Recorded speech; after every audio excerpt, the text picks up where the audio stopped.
How's it going, everybody? Welcome back to another episode of Garage Built Baits. So today we have on Brent from Willie Pete's Bait, and he makes this pretty awesome looking glide bait. Shad glide bait, brush tail, bigger eyes. He has some unique things that he does to the bait to make it different than those other brush tail glide baits out there. But it's really cool talking to him.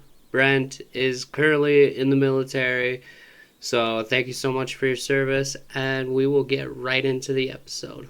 I am in South Dakota. We are just kind of a weird state for fishing because there's a lot of things out here as far as like fishing. There's a lot of unique opportunities, but also like the bass fishing out here is just a lot different. It's Yeah. not that, I'm gonna be honest, it's not super great. Yeah. No, but the pheasant hunting is. Yeah, yeah, for sure. And oh man, I haven't been pheasant hunting in a long time. I'm really sad about it actually, because where I was growing up, I could literally go into my backyard and get a limit. So that was always really nice. Really spoiled with that. Yeah. Yeah, I pheasant hunt in Kansas, so we go a couple times a year, man. I love it. I've always wanted to go to South Dakota though. Yeah, like that's our state bird right there. There's also a lot of other great hunting opportunities out here in South Dakota. Where I'm at though, it's really hard to draw tags. Just like this Black Hills region. There's deer everywhere. I see deer in my front yard. I have turkeys coming through my front yard, but just the tags are really hard to draw. Yeah. So Brent, why don't you introduce yourself a little bit? Tell the people what you do. Yeah. So hey, I'm Brent Hill, owner operator of Willie Pete's Custom Baits, and that's kind of like my full time side job. But Yeah. yeah, I'm still in the army, coming up on 26 years, and that's what I do full time. So it's a little bit about me right now. But yeah, I grew up in Oklahoma, back in Oklahoma, and this is where I'm going to retire. So yeah, born and raised. I kind of grew up in northeastern Oklahoma by Grand Lake near Tulsa, Mhm. and so yeah, Tulsa, Fort Gibson, Skiatook Lake, Oologah, all the big lakes you follow, and the Arkansas River. That's kind of where I learned to fish and grew my passion and love for the sport. No, for sure. So like, what's your job in the military? Well, it's kind of complicated. So I'm a field artillery officer, but I'm also an operations guy. So I do a lot of the operations planning. Yeah, and it seems like that's how your bait company's name came around, Willie Pete, because some of what was it, white phosphorus? Some of the canisters you guys Yeah, launch out. yeah. So white phosphorus is by far my favorite round to shoot, and it's because it's pretty visual. So it's basically for marking or signaling or screening. But yeah, white phosphorus, it's pretty legit base ejecting round, and it's pretty cool when it deploys. So when I started thinking about a name for the company, that was it. It just came to mind first, and I just rolled with it.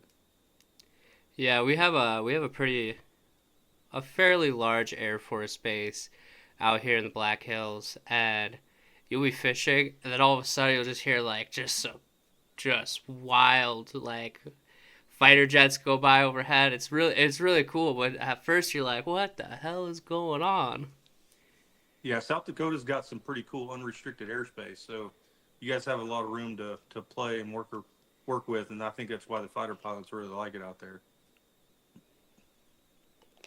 And then I was seeing on your website you also do some guiding. Yeah, so I do some guiding, and I've been pro staff with Low Rants for like 15 years.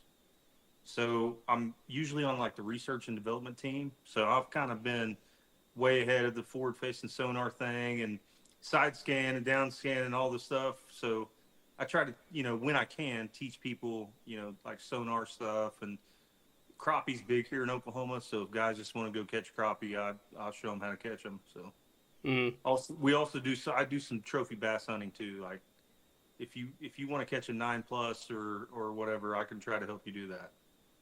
Yeah, yeah. Do your baits play a big part into that? Absolutely. I've always got a swim bait tied on. And the thing is, not just mine. I'm a fan of all the swim baits, right? So I've got a problem. I, I have bought probably or have probably every single custom swim bait out there or two of them. And, every situation calls for a different type of swim bait. So, I throw them. I throw a lot of them. Yeah. Yeah. So how'd you get into that? Like, how'd you get into swim baits and just fishing in general? I want to say like the early 2000s. Swim baits started becoming more and more well known, like from reading, and then just kind of watching like big bass tournaments out west. I was pretty intrigued with like the custom trouts and all the baits that these dudes were making and catching giant bass on. And then I want to say it was, I don't know if it was like 2005. Velvic won a tournament on Clear Lake on some swim baits, and that's when it really clicked. I'm like, all right, I got to get my hands on some swim baits, and I started throwing them in Oklahoma, and started getting bit.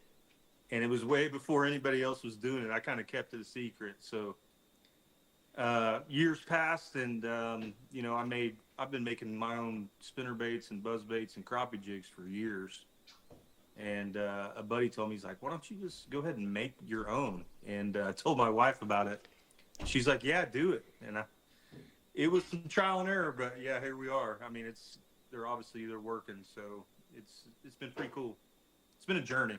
Yeah, yeah. Especially like once you like go full bore into something, especially like bait making, it's a lot of trial and error. Especially you're working with like silicones to make your molds, then you're working with resin, and then you're trying to figure out the whole painting thing. Yeah, I've airbrushed on and off. I've kind of done art my entire life, so I've airbrushed and painted, jig heads and spinnerbait heads and all that stuff for years. So I kind of knew a little bit of airbrushing, but not to the extent of where I am now. And that took years to get the paint down.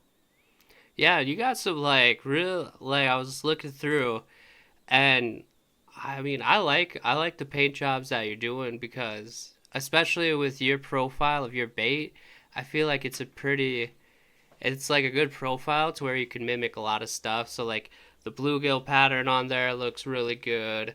All the shad patterns look super cool on it.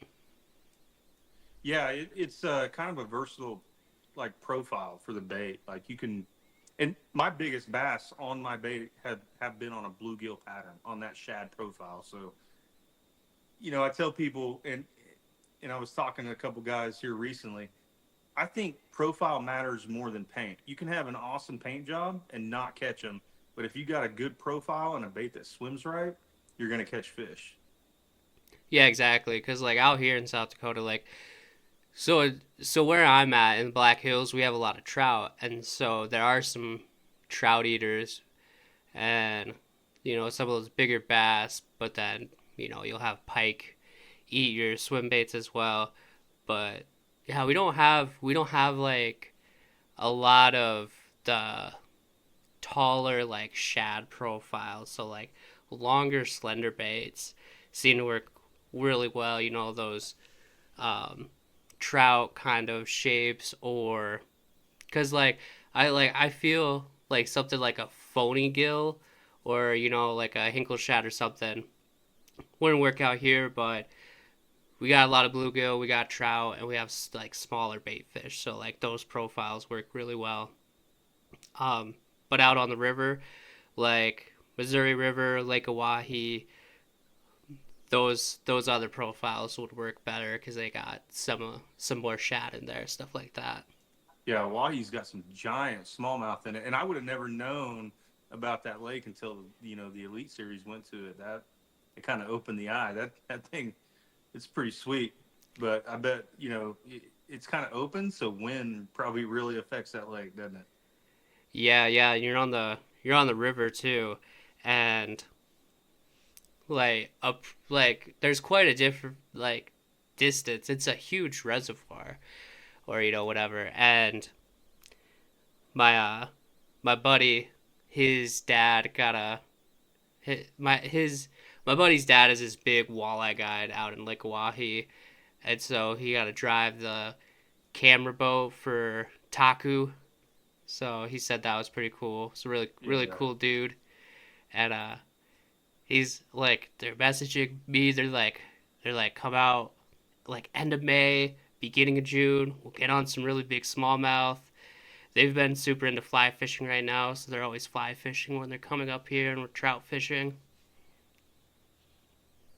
Yeah, that's pretty cool though, man. That's I'd like to come up there one of these years. It'd be awesome. Yeah, and I feel like the drive from Oklahoma to up here isn't terrible. It's like No, it's I don't think it would manageable. be that bad. Yeah, it's manageable. I, I've gone to Wyoming several times to go antelope hunting and elk and stuff, so it's not that bad. You can do it in a day. Mhm. Yeah, exactly. So like with your journey in bait making, you started out making these crappie and bass jigs, and do you have like any plans to put those on your website at all, or is that just kind of a personal and family thing? Yeah, I don't. I mean, no, I don't think so. There's so many jigs out there. There's so many spinner baits out there that are just unbelievably great, right? And don't get me wrong. I think I got a great product, but I make them for me and a couple of friends that tournament fish and family and stuff. So the reason why I started making crappie jigs is because and they're just expensive. So for me, I'd rather buy 100 hooks and pour the lead. And for the same price of buying a pack of 10, I can pour 100. So Mhm. that's kind of like I just trying to save money because we're fishing in a lot of brush piles and stuff, and you go out crappie fishing, you're going to lose 10 or 15 easy in one day. And then the bass jigs here, I mean, just a lot of rock and wood. So if you're not throwing them in stuff that you're going to get hung up in, you're probably not going to catch the good fish. So I always just made a bunch of lures and they work, but I'm not going to sell them. No, I'm not going to do that. I'll stick with doing the Willie Pete's and the glide baits. Mhm. Well, it seems like your glide bait is like pretty unique too because it seems like you got a system to where you can tune them to Yeah, have different swims. yeah, I got one right here. So yeah, um, got one right here, and all you got to do, there's a stainless steel hinge pin right here. That's it's part of the mold process, right? So it's perfect every time, and you just pull that, and then you've got your weight chamber there where you can add weight, and then you can also move the stainless steel eye screws out to make it swim faster, or move them in to make it glide wider. So the bait's going to come to you the way I like to fish it, and a lot of guys don't even mess with it. Some guys do, and that's fine. I don't care. But it's coming to you tuned and ready to fish. It's going to do nice, pretty good glides. It's going to burn and it's going to chop really well the way I send it to you. But if you want to adjust it's too easy to do it, And a lot of guys they'll add some weight to it, and they'll put tungsten or lead putty in there or a split shot to get it to sink faster. So it comes as a slow sink, but you can get it down. And I've tuned it to where, if you add weight, it's not gonna mess up the action. It's still gonna swim the way it's designed to swim. So Hmm. Well, that's cooler versus like, well, it's like really handy versus you put in, the tungsten tape on it or yeah, put in wire around your hook, stuff like that. I'm not a fan. I really believe that fish see these hooks. I really do. Hmm. And I think the more bulk you add to a hook, the less bites you're going to get. I don't know. That's just my theory. But I believe that to be true. That's why I wanted to do the weight chamber and keep the weight at the bottom of the ballast to keep it balanced in the water, vice putting weight in the middle where you'll tend to nose up. And trust me, I tried all different types of weighting systems, and that was the best one I found. I think it's okay to add a little tape to them, and that's okay. But I would rather put it where it's hidden, and the bait still works the way, it's designed to work. Well, yeah, exactly. You can have that bait do whatever you want, depending on the scenario. If you need something with a wider, slow glide, and then just kind of let it sit and suspend, or if those fish are fired up, having it chop. Yep. Oh yeah. Yeah, and that's key. Like around this area, Oklahoma, Texas, Missouri, there's a lot of docks. So you can work a bait and quarter turn it, and then do a full turn and get that bait to go up underneath that dock, these floating docks. Mm-hmm. So that's another advantage to being able to tune it, make it glide wider, or however you want to tune it for whatever situation you got. You know what I mean? So Well, yeah, exactly. Especially if you don't make the perfect cast or whatever, and you're a little farther away. It's like, well, you can just kind of half step it over, get yep. into that dock area a little bit better. Oh yeah, and you don't have to worry about like banging it up against the dock. You can throw it a foot or two away from the dock and still be able to get it up underneath there. Mm-hmm. So that's another advantage to having a bait that you can tune, or a bait that you can manipulate and put it where you want it to. Yeah, exactly. So with banging your baits off of a dock, do you have like a lot of like a big learning curve with like whipping your resin and your micro balloons, getting a good ratio, or did Man, you have that's some a help? no. I did research. I mean, there's open source research on you know um, mixing resin and micro balloons and everything. And I started with the ratios that were the majority of the people were doing, and that just didn't work for me for the way I wanted the bait to move. So I do a little bit heavier micro balloon ratio than the majority of the painter or the makers that I talk to. Um, but I mean, I think a lot of people use different micro balloons and resin, so I think that matters of what resin and micro balloons you use. But yeah, my recipe is a little bit heavier on the micro balloons because I want to be able to let that bait slow sink, and then, like you said earlier, suspend a little bit in the water column, and give those bass a chance to just absolutely crush it. Yeah, exactly. And so when it came to designing the bait and everything, how did you how did you like decide you want to like do the shad profile and um, go that way? Because your shad profile is a little taller, it seems like, than other shad baits. Actually, it's not. It's hard to see here. It's not too tall. What it is, the difference is the width. Okay. So there's a reason why I went a little bit wider on that. Is for stability. You're not going to roll it over. It's not going to blow out on you. You can burn it real hard. It's not going to roll because of the thickness. Mhm. As far as the height, I mean, we're not very high. It's I actually caught a shad on Grand Lake, put it in the live well, and then I froze it that night. And I took it home and took it out of the freezer a couple days later, and I traced the outline. That's how I got it. Now, obviously, it's not the perfect mouth, or the gill plates aren't perfect, but I didn't want to do a significant amount of detail to the plates and all that stuff. I originally just wanted a bait that's going to work, and then I fine tuned it a little bit. I mean, there's some detail in it, Mhm. but I use paint to make the other details stand out. I wanted a functional bait, and that's kind of where I went with that shad. So, but yeah, it's 7 inches long. So I don't know if I have a tape measure over here, but I think it's just about almost 3 inches tall on the very top, in the middle, maybe a little less. I gotcha. So I know those brush tails. I've tried them myself on like making different baits. Those could kind of be a pain in the butt. It'd take you a long time to kind of perfect that process out. It's a process. It's not easy, right? But yeah, it is definitely a process. I ended up building a jig. I've got several jig mold or models that I have, and then I've got a jig that I put those brush tails into. Actually, this one right here is a prototype. I've been working with a brush company out of North Carolina, and this is not actual a paintbrush. This is a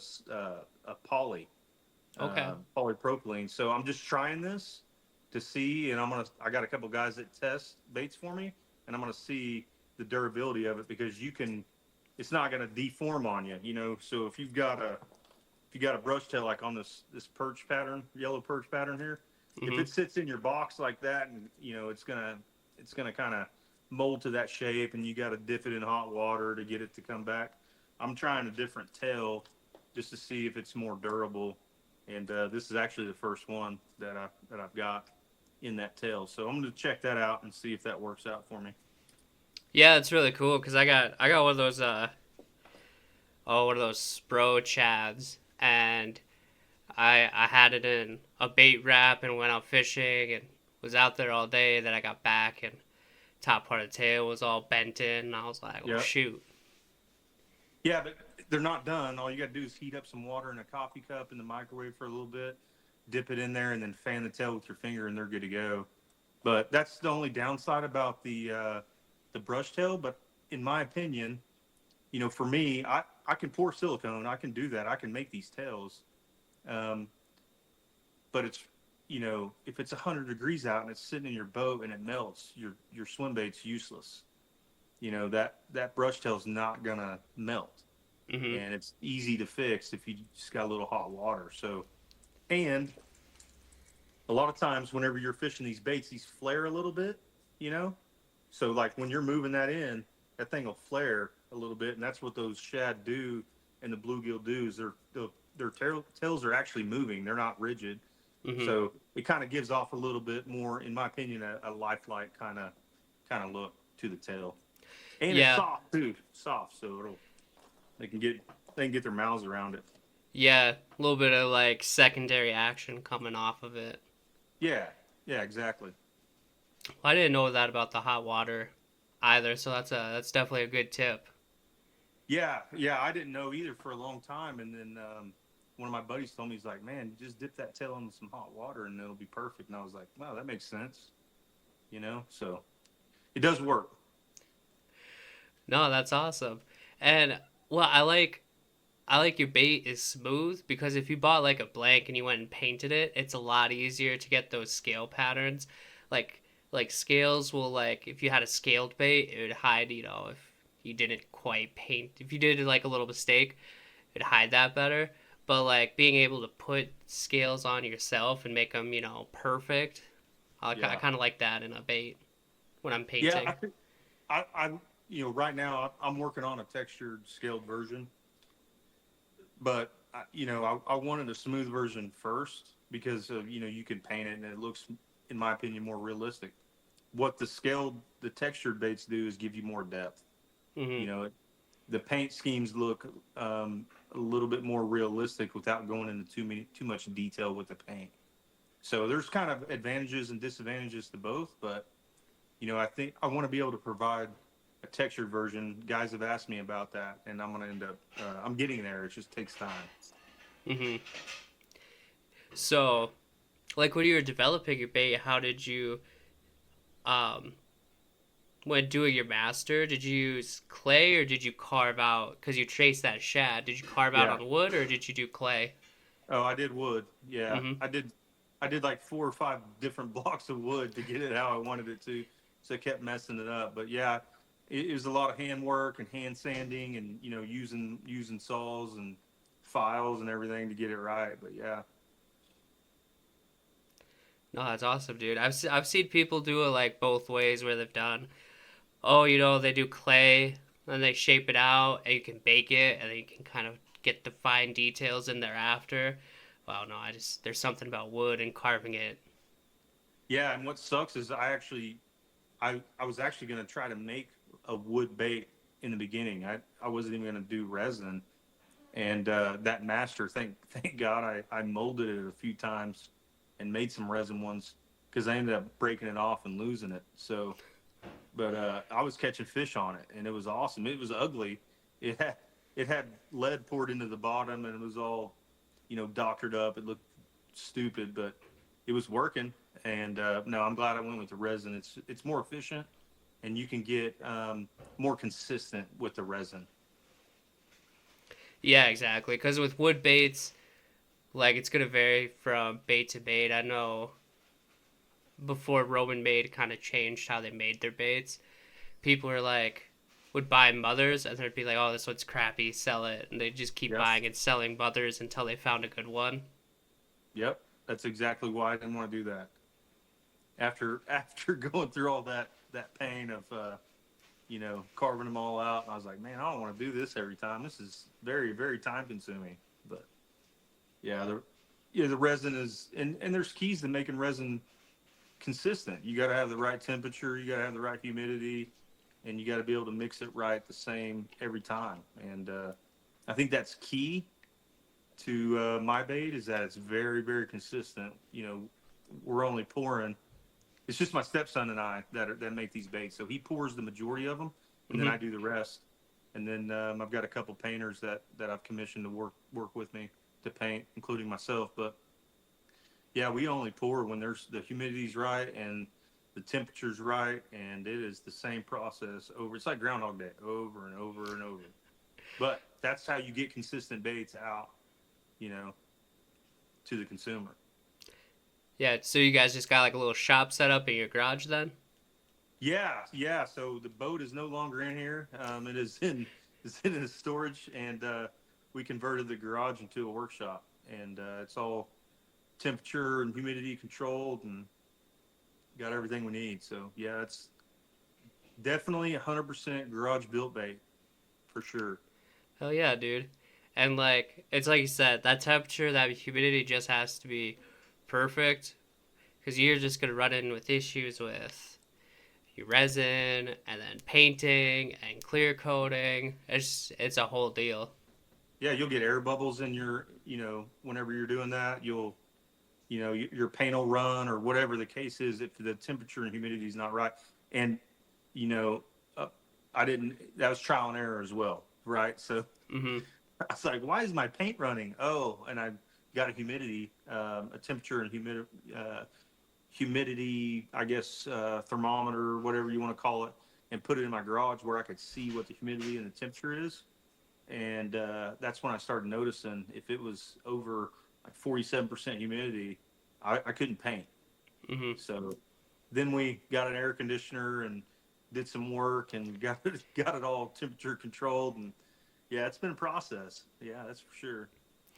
So what would you say are like some of your favorite patterns to paint? Because that yellow perch pattern's pretty sick. Yeah, so Floyd Wilkins paints this. Uh-huh. This is the yellow perch. Floyd is up in Michigan. He has been with me since the beginning. The dude is phenomenal. He paints a lot of dudes' baits out there. A lot of the high, big name guys out there. So he paints that. This is probably one of my favorite patterns. And what I've learned is that you don't have to have yellow perch to get bit on yellow perch. They will eat this in Oklahoma, and there is no yellow perch. But yeah, my favorite pattern, I paint this. This is actually this is an older version of my bait, but I call this the loud bluegill. It's just loud. It's not real looking. But something about those oranges and yellows in the early spring, these bass smoke this. I caught a 933. There's a video, cast catch video on this bait of a 933 in Oklahoma this February on that bait. So that's my favorite pattern to paint. I love it. I also do a camo crappie one too. It's like a digital crappie that I paint. It's pretty cool. And then I do a bone, and my bone, and remember like the old Head and Zara spooks and the old Pop-Ars from like in the 90s? Yeah. That yellowish kind of mustard bone color. Mm-hmm. I have got that paint mixture down to where I'm painting that exact kind of bone. I don't want a pure white. I want a little bit of yellow and gold in that bone, and that's another one I paint. And then I do a baby bass. So I paint 4 colors that I could consistently do, and then all these other ones that Krista Mazik from Colorado Customs, she paints like super realistic thread fin, super realistic bluegill patterns, and then Floyd paints a lot of my stuff, and then Peyton Stump paints for me every once in a while. Here's one of his. We call this honey mustard. A couple guys at the gathering called it kettle corn, which I kind of like that too. But Peyton just comes up with stuff, right? So I just let him. I just let him roll with it. I don't tell him what to paint. He just paints it. No, that's awesome. I like, dude, with oh, so all those colors, bone, bluegill, baby bass, all that, all producing colors. I just love bone. With I don't have a lot of super stained water, but that bone color in stained water, and you can just see it, and it almost like glows in the water. Yep. Love that.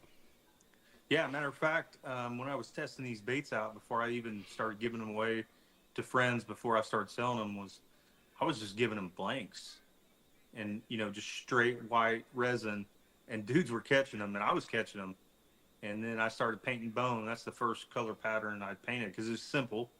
There was no detail. I was just painting it, and man, I noticed I was getting bit in clear and murky water. It didn't matter. There's something about that bone, right? It's Hmm. just looks like a deadish, sick shad or bluegill, and they love it. Yeah, I got this little oh this guy Aaron. He makes arrow baits, and it's a little 2.5 inch BFS glide bait.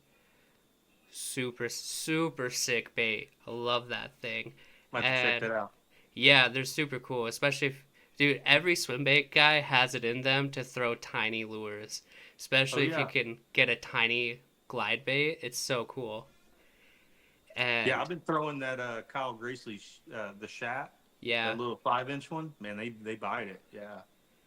yeah, So I'm gonna have to try that. It's 2.5 inches. it's 2.5 inches. It's like an eighth of an ounce, but on like BFS gear, you can just chuck that thing out there. And I was out last week and just catching trout like crazy on it. They were just all fired up for it, and it's just a resin color. I haven't painted it yet. I'm just gonna fish this resin color until I decide to paint it. You may not need to. I was like, I was like, I bought two, and I was like, well, maybe I'll paint one, leave one resin. But nah, the bait is super cool. They're kind of hard to get on drops, but it's kind of like any other garage built bait. They're a little bit hard to get, but when you Yeah, get one, you're gonna probably hold on to it. yeah. I might have to check that out for sure. Yeah, I'm gonna check that. especially if you want to get into BFS, because at this point it's like when I go out, a lot of my conventional stuff besides like a spinner bait and a jig are falling by the wayside because it's been swim baits, BFS, and like spinner bait or a jig. Yeah, yeah. I'm getting into the BFS stuff. I mean, there's definitely a time for it, and when the bite's tough, then I mean that it stands out. You're gonna get bites. When I think with you being in Oklahoma, you don't have to get like the really light whippy rods like BFS guys get for trout fishing. So you do like power BFS where you throw Yeah. that tiny glide or some little paddle tails or tiny spinner baits, tiny jigs, stuff like that. Oh yeah, yeah. I've already been doing like like the old Bitsy bug. Yeah. There's a dude here that makes it like one that's even smaller than that, and I've been throwing that, and that's pretty cool. And then there's some hair jig guys around here that are local that are pretty popular, and it's pretty cool to throw those little light 16th ounce, 8th ounce hair jigs on that. Yeah, you get bit. Yeah, that's I don't know. It's so much fun, especially so that tiny glide that from Era Baits, if you're used to throwing a swim bait, it's gonna act exactly the same. You can burn it, you can chop it. For a little glide bait, it will glide a deep, like pretty far relative to its size. It's Yeah, a sweet bait, super stable in the water. nice. Yeah, Yeah, I'm no, checking that out, man. Now you got me hooked. Now. yeah, you should definitely check it out, especially like Oklahoma. Do some of that power BFS. It'd be sweet. Cause like I'm Yeah. not super familiar. I got a friend that lives in Tulsa, but he doesn't really fish. I like what's the fishing like around you? Yeah, I'm in Oklahoma City. There's like one or two decent lakes, but I mean, within an hour, hour and a half, you got some pretty stellar lakes. So the majority of all the good lakes are in northeastern Oklahoma, and I'm kind of right in the middle. But if you go south, you got some really good lakes. If you go east, you got some really good lakes. But there's a couple decent lakes in the Oklahoma City area. So with you guys being in Oklahoma, do you guys have um do you guys have like Florida strain bass or are they northern strain largemouth? We have both and hybrids, yeah. So yeah, we have them all, Oh, and okay. big smallmouth too. Oh yeah, see I would have never guessed that. Yeah, there's just an hour south of here. A couple years ago, a guy caught an 8 pound, 2 ounce smallmouth. That's crazy, dude. Yeah, yeah. There's some big ones. Now they're not as pretty as the northern ones. Like I fished, I fished on, in Minnesota at Mille Lacs. I fished some several northern lakes and stuff. They're not as pretty as smallmouth, but they're still pretty. You know what I mean? Like Mm. they don't have the they don't have like the smallmouth detail markings like the northern strain smallmouth do, but they're still pretty. Yeah, they kind of like lighter in color too. Yeah, some of them are dark, but the majority of them are lighter. Like the bigger ones are typically lighter. Mhm. See, that's the thing. So like with like these northern strain bass, smallmouth or largemouth, like our lake bass, they're not very long or whatever. They don't get long 'cause they grow very slow, but they're footballs. Like, they're Yeah, just built different. So I lived in Florida for a couple years, and I was catching all these, suit like long bass, but they're not like thick or, if they were eating good, they had a big belly, but just long and huge mouths versus these northern bass up here. They're tall, little like smaller mouth, but super yeah, aggressive. yeah. They're awesome. I love them. I don't care where they're at. I love catching them. Yeah, I tell you, I couple weeks ago, it's like coldest day out of the week, but I was able to go fishing and I was throwing that finesse shot, and I'm just convinced there's like no, they just didn't want anything moving on that day because I had a bass, like a small bass, follow a spinnerbait and just wouldn't even commit to it. So once I started throwing like a Texas rig, that's when started to get a couple of bites. But no, I that Gracely Bates, that finesse shot is super cool. Yeah, and Kyle's a good dude too. So it's like, like so I went to the gathering, 3 or 4 weeks ago for the first time as a, the first time I go is as a bait builder, which was cool. I've tried to go for the past couple years and just couldn't make it because of whatever my schedule or family or whatever. But I got to meet a lot of the builders, and man, they're just good dudes. Everybody was super cool. And they all bring something to the table that's unique. And Kyle's got some pretty cool baits. Oh yeah, like all those guys, you'll see them on the swim bait universe and stuff like that. Someone will have an issue, and like Kyle Gracely or Caesar from Toxic or Kyle from Throwback, they'll be like, message me, we'll get you hooked up, we'll get you Yep. fixed up. Same with me, man. Mm-hmm. If you've got an issue with the bait, hit me up and we'll get it fixed. I've only had one bait returned, and the guy hit me up and he said, "Hey, this thing's not swimming right." I said, "All right, I'll mail you a new one today. Send me that one back, and I'll tune it up." And it was just he didn't know how to tune it properly, and the eye bolts were just a little off. So I tuned it back up and sent it back to him, and it was good to go. And he's got two baits. So yeah, it's all about customer service, and these are custom baits, and typically if you hit up the builder, they're going to hook you up. And if they don't, I probably wouldn't do business with them anymore. You know what I mean? So, but yeah, dudes are spending $100+ on a bait. I think it's on the builder to do their due diligence and like, hey man, we'll get you fixed. And Kyle and all these dudes, they do that, and that's awesome. Oh, for sure, dude. Especially like you're the face of this company. This is Yep. your small business. You're right up there in the front. Like, nah, it's definitely cool. And your baits are super affordable, dude. They're like I was looking at your website and they're $100 compared to like other resin shad profile glide baits. Yeah, and so growing up the way I did, and kind of being poor the majority of my life, um, I I've had people tell me, "Hey, you need to sell these baits for $140+," and I'm like, I'm not going to do it. It I'm not making a huge margin on these baits. But what I am doing is I'm getting an affordable custom bait that's high quality, consistent, very well built. That's got some pretty cool color patterns. That catches fish, and dudes don't have to spend a lot of money on them. $100 still a lot of money, but Mm-hmm. in comparison, and I'm not trying to like undercut anybody or whatever. It's just I didn't even want to go to $100. I was at 85 for a long time, but prices of hooks went up and prices of resin went up, and really everything's gone up. So, I just had to tailor that into, how much I'm charging for the bait. Well, exactly, and I've seen different comments. If you're on social media and stuff like that, you see comments where it's like $100 for a bait, $120 for a bait. Like that's all crazy. But it's like there's this dude in his garage making these one by one, like by hand, and Yep. his time is valuable. Like their time is valuable, plus all the materials going into this. Cause you got so on your baits you got owner ST56s on. Yep. Owner ST56s. I buy them in bulk. Uh huh. So I contacted owner.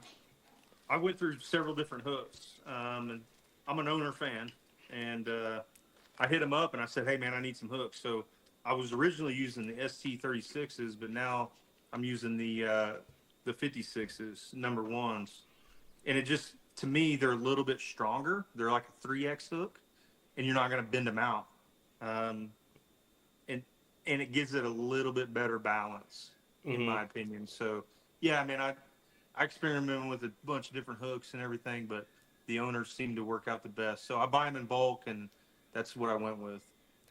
Well, yeah, that all goes into your price of everything, because especially at $100, and you don't have to like put hooks on, and you're getting a good hook. Oh, it's Yep. just a super. That's a hell of a deal for a custom bait. Well, a lot of guys are like, hey, as soon as I get a bait, I change the hooks out. Well, I don't want you doing that. I want you getting the bait and tying it on and going catching fish and be confident in your hook, right? And the owner ST56 is a legit hook. Like it sticks. So there's, yeah, we've all lost fish on them, but I don't lose very many fish. Mm-hmm. Once you get that barb in them, they're pretty much stuck. Oh, for sure.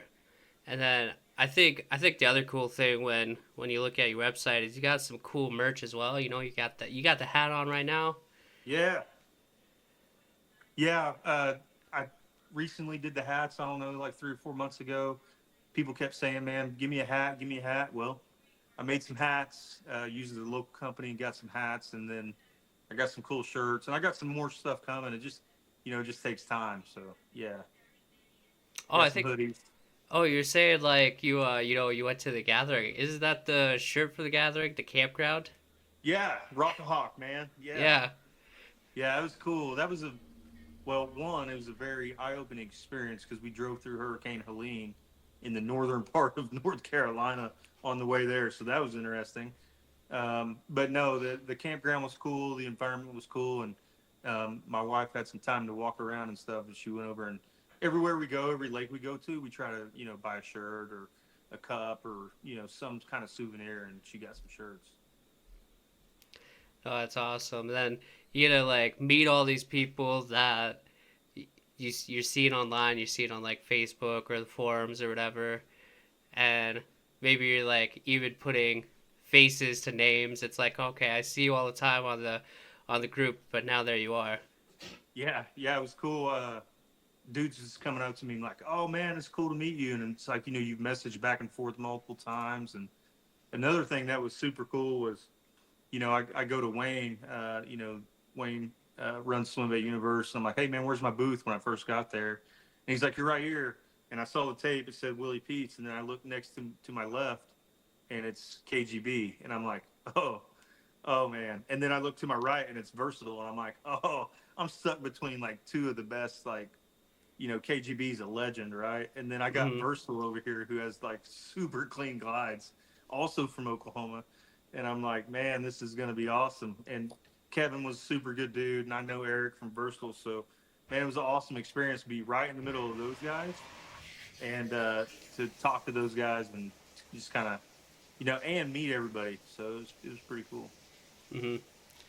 So with Willie Pete's, with the bait making and everything, you mentioned earlier you're working on doing a scaled bait. You got Yep. anything else in the works? Any sneak peeks? Any kind of insight to what you Yeah, got going yeah, on? yeah. So I got. I'll show it to you. It's poured, but it's just the tail of the little Willie. Haven't even sanded or cut it down yet, but so the little Willie is going to be right around 6 inches long.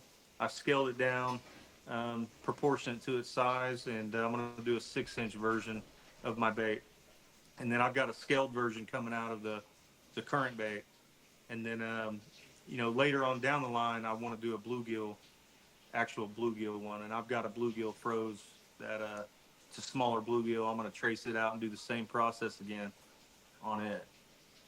Heck yeah, man! This might be the best way to do it. It's like it's like this is what I want it to be. Just catch one and trace it out. Yeah, it's like a 5.5 inch bluegill. The thing about bluegill baits is you can't make them too tall because bass can't get their mouths around them. Hmm. And they can, but you're going to lose a majority of like the 2 and 3 and 4 pounders. So you got to kind of scale it down a little bit to, it's not going to be like exact, but I'm going to get it pretty close. Yeah, I got Great Sleep Baits. I got one of the finesse skills. That's like really, good snack size, and then got a wake walker, and that's taller and bigger, you Yeah. know, stuff like that. But that'd be really cool having a bluegill bait because I feel if you don't have shad, you're gonna have bluegill in a lot of these bass lakes where you're at. Yeah. And for here, like in the spawn, if you can throw like extra slow sink or a bluegill wake bait around beds, you're going to get demolished. Like bass hate bluegill in the spawn. They hate them year round, but like they really hate them in the spawn. So it bluegill to me, unless like if you're in a shad reservoir or the majority of the bait fish are shad, like bluegills are going to get eat. Like they're going to get ate pretty good, but like not like during the spawn. So I think like bluegills for my region are like a seasonal bait. So that's kind of Hmm. why it's kind of on the back burner. But I definitely love bluegill bait, so I want to get it out there probably the next year or two. Oh, for sure, dude. And I was fishing with my my girlfriend's nephew, and I was throwing swim baits. I was throwing around a gantarelle, and subsequently I ended up giving him that gantarelle because he like wanted to get into swim baits. We were fishing, and I had these little bass following it, and he's like, "Oh, they're not gonna hit that. That's like that's too big for them." Killed it. Bam! Had just this tiniest bass crush it. Oh Like yeah. it's crazy, like how effective these lures can be. Yes. Yeah, and I think I've kind of been noticing over this past year that more and more like tour level pros are starting to throw the glide baits. I Hmm. think they're and a lot of guys that I talk to are throwing more and more glide baits. I mean, for one, it's going to show you where they're at. You may not catch them, but it's going to show you, like, hey, there's bass there because they're going to follow it. Yeah, well, exactly. Especially if you're dialed in with your forward facing, and you see one coming in after it. It's like, all right, we could pitch something else in there and Yep. try to get a bite. I think a lot of Japanese guys will do that too. It's like using glide baits just for that drawing power and then Yep. coming in with another bait to follow up. Yeah. A lot of times, like, I fish a few tournaments a year, and I'll throw the glide bait during practice, not even trying to hook them, and just to see where they're at, and I'll just hit a waypoint because I know there's a couple aggressive bass in there, and you can go back with a Cinco or some kind of finesse stuff the next day or and catch them. No, exactly. So let's go into that a little bit. I've never really, besides like some fishing derbies as a kid, I've not had the opportunity to fish tournaments. So what does that look like for you? Yeah, I mean it's based on my schedule, with work and military life. So I just kind of jump in on them when I can, and I do fish like a Wednesday night jackpot here local, and that's pretty cool when I'm here. But yeah, I'll look at my calendar for the year and then look at all the different trails out there, and I'll try to fish maybe just one trail or jackpot a couple of bigger trails that have a couple hundred boats in them. Yeah, exactly. Uh, I tried getting into a tournament a couple years ago, but just with what I'm doing right now, I'm on a shift schedule, and so like I have not had like a weekend days off for like a while, and so it's like all these tournaments they're on a weekend, and it's like, well, I can't do that. I'm working, you know. I hear it, man. Like, yeah, I look a year out and try to figure out what I got going on, and then try to commit to at least 3 or 4 of them, and then get after it. But yeah, it's pretty cool. Yeah. Well, then like me personally, so a lot of my fishing is like either from a bank or my kayak, and so I'd be on as a co-angler, and a lot of those lakes that they had on, because it was like a local bass chapter, a lot of the lakes are bigger lakes, and I'm not super familiar with them. So they're all kind of outside of the range of what I like to go Yeah, to, like with my kayak. yeah, but I mean, you can also look at it at a different angle, and it could be a deal where you get in the back of somebody else's boat that knows the lake, and you could learn that lake pretty quick. Basically getting a guide trip from somebody who's fishing it. So yeah, I mean, there's advantages to that too. And guys in the back of the boat, if you're good with finesse, you're gonna catch them, especially if you got a guy it's on some fish. Mm-hmm. I just feel like so a lot of people don't throw swim baits around here in the Midwest. It's like not catching on right now. Um, if people are throwing swim baits, they're usually like going after pike and or muskie or stuff like that. There's a few dudes here in the Midwest that got some cool bites dialed in for like big walleye on swim baits. Um, I've caught a few rainbow trout on a depths 115. That was Nice. pretty sweet. Yeah, and it might be one of those deals you get in the back of a boat with somebody else, and you're throwing a swim bait, and you absolutely crush them because they never see it. So I don't know. I'd try it. If I might if Yeah, try it, man. Get out there. I might have to because one of the lakes they go to is a smallmouth lake, and I need to put a smallmouth on the board. My girlfriend has the PB amongst us. She has like a 4 pounder. Nice. Yeah, I have yet to catch one. I'm in like probably one of the better smallmouth states, and I've yet to catch one. Man, you got those smallmouth. You'll get addicted. There's a warning on that. Like smallmouth are addictive. I love them. You know, I've traveled to Mille Lacs from Oklahoma to go fish smallmouth.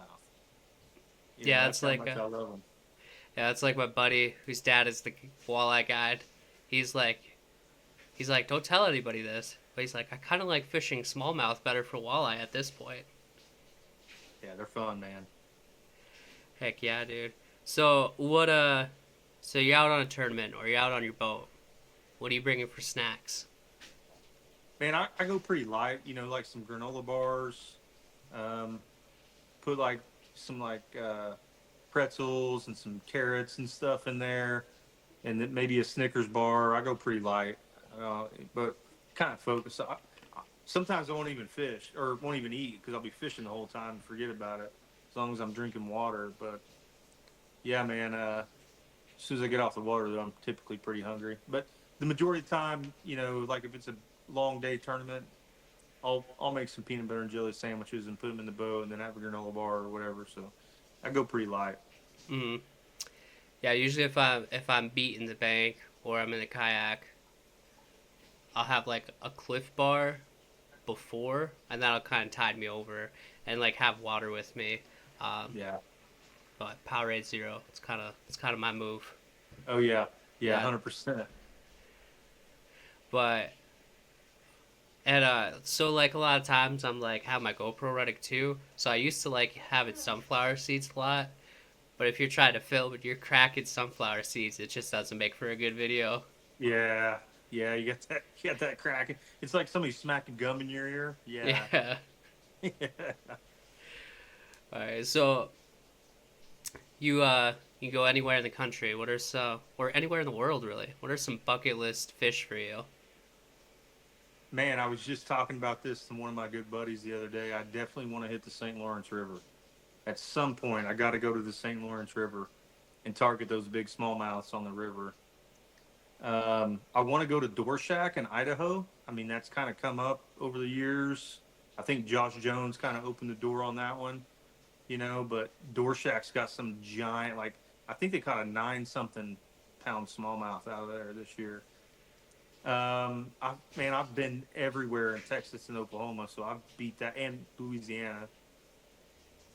Uh, I probably Okeechobee. I mean, just because it's Okeechobee, Mm-hmm. you know, and I love flipping, so that would be cool. Or catching them on a frog. I'd love to paint up some kind of golden shiner Willie Pete and go out there and try to catch them on that too. But yeah, I'd say Florida, New York, Idaho. Not necessarily in that order, but man, I got to hit those. Yeah, dude. There's something special because like I lived in Florida for a little bit. There's something special about catching a frog, like a frogfish, on the lily pads. It's Yes. it's out. It's one of the coolest things. Yeah. No, there's nothing like that blow up or they suck it in and you set the hook and they don't move. That's awesome. Mm-hmm. Yeah, you gotta have some serious braid when you're doing that. Oh Well, it's yeah. really cool because like you can get your frog out there, land it on a pad, have it kind of just fall off, let it sit, walk a little bit. You can just walk around the pads and stuff like dude. It's so cool, dude. Yeah, it's pretty cool. Till you almost catch a baby alligator, and then you're like, us still kind of cool, but I don't know what I would have done. Yeah, when I was stationed in Louisiana, I caught several alligators on top waters, and a lot of times it was crazy. They'd spit it out. I don't know how they did it, but treble hooks in their mouths and they'd spit it out. Dude, I don't even know. I was talking to this old guy at a lake, and tons of alligators in there. But this old guy, he was like, "Oh yeah, someone caught a 14-pounder in here last year and stuff like that." And I was like, "Well, shoot, like, what do I do if I hook it to an alligator?" He's like, "Oh, just take the hooks out and throw it back." Yeah, And I'm I'm good like, on "Okay." that. I was like, "I'll just buy another $5 frog." Yeah, yeah, I'm with you on that one, man.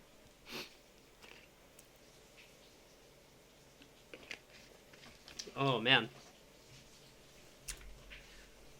So that's kind of like all the questions that I really had. I think we went through a lot of good stuff here. Is there any kind of last minute stuff you want to say or you forgot about? Maybe you want to add? No, I mean, hey, for everybody that's watching or is gonna watch this, I appreciate buying a Willie Pete and supporting small business. Um, we are dedicated to customer service and producing a high quality, affordable custom bait that's going to catch fish. And people reach out to me, hit me up. You know, get a Willie Pete. There's more coming. We typically, I do monthly drops, sometimes two a month. But if you can catch them on the website, I ship them like the next day. So fast shipping. Yeah, man. If you got any, if anybody has an issue, all they got to do is hit me up, or if they got suggestions for me, I'm all ears, right? So, yeah, I appreciate you taking the time to do this. This is pretty cool. I saw you did a deal with Krista. That was pretty cool. Krista's a pretty cool artist. She's got some definite skills and probably one of the best top tier bait painters out there. So, I love what Krista does and her work. Yeah, for sure. She was the one. She was like, talk to Brent with Willie P. And I was like, all right, bet we'll do that. Yeah, that's cool, man. That's cool. It's a small community, and that's the thing. Like the community is so cool. Like, I've kind of been a consumer of the swim bait community for a long time, and then now I'm, obviously making baits, and it's just cool to see the support and people give you positive feedback. And I what for me, it's like it's so I would rather somebody send me a picture or a video of them catching a fish on my bait than for me to do it myself, because I know that work, sanding and painting and tuning that bait, brought somebody, a smile. You know what I mean? So that's pretty cool. Yeah, exactly. It's full circle. You're making the bait, and somebody buys it, and then you get a fish pic in your DM. Yeah, man. It's like, you know, several times a week somebody will send me a picture. And what I try to do is I tell people, hey, like if you send me pictures, I'm gonna post them if you're cool with that. So like every week I try to do a reel or some kind of post of customer stuff that, people caught it, just to kind of show that stuff off. hmm does your stepson help you on that side of it, the social media side? No, he just pours. He just Yeah. pours, and yeah, he really he doesn't even fish. He just Oh man. yeah, he does every once in a while, but like he just you know he's just making a little bit of money, and just keeps pouring baits, and he's really good at it. So yeah, but he loves that people are buying the baits. Like he's like, hey, I'm part of something. I'm like, yeah, man, it's pretty cool. No, dude, and that's super awesome to like have your family involved with it. As far as people buying and like catching on your baits, so like what's the PB on your bait right now? 1204. Holy shit. Yeah, man, it was at Lake Ivy. Yeah, down in Texas. Guy caught a 1204. I've got a 1007 on it. That's Um, wild. I I think there's been 19 bass over 10 pounds. Yeah, That's crazy, dude. yeah, If that 19 because I'm waiting on number 20 because when 20 comes in, it's gonna be a cool post. Yeah. Yeah, Yeah, exactly. Dude, that's crazy. That just proves it all right there. There's like 19 double digits on that bait. yeah, and I've been selling them for publicly now for 13 months. Mhm. So I've started. There's a reason why I started selling them publicly on September 11th because I mean, that's a day that I'll never forget. The world and America will never forget. But yeah, I started selling them on that day because I knew I'd never forget that. Heck yeah, dude. That's so awesome. Where can people buy bait? Where can people check you out at? Yeah, so WilliePete'sBaits.com. That's my website. And then Willie Pete's on Facebook, and then WP Custom Baits on Instagram. All right, sweet, dude.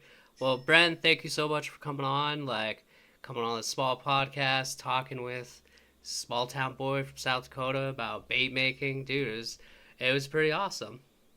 Yeah, Wyatt, man, I appreciate you having me. Hopefully, we can do this again, and we'll have some updates on like a Little Willie or something else.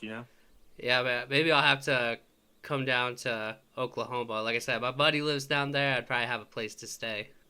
Dude, you hit me up when you come here, and I'll take you out. We'll go All right, fishing. sweet, dude.